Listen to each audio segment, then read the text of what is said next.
Bushra be be صاحبہ کے حوالے سے ایک بیانیہ بنایا جا رہا ہے کہ وہ جھوٹ بولتی ہیں، ان کے خاوند جھوٹ بولتے ہیں، وہ بالکل ٹھیک تھیں، ان کو کوئی زہر نہیں دیا گیا۔ دیکھیں ڈاکٹر صاحب نے جو بات کی ہے اس بات کے اندر ہی انہوں نے یہ بات کی ہے کہ ان کے ٹیسٹ کروانے چاہیے، تب ہی اصل حقائق تک پہنچا جا سکتا ہے۔ تو آج بھی ان کے ٹیسٹ نہیں کروائے گئے۔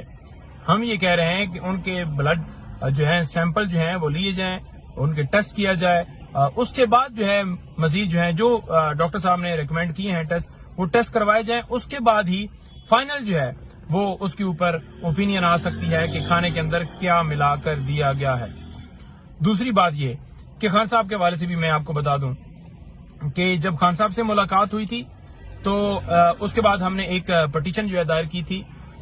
گھر والوں کی طرف سے ایک ریکمنڈیشن تھی کہ اس کے حوالے سے ضرور پٹیشن دائر کریں کہ جان کے خطرات ہیں۔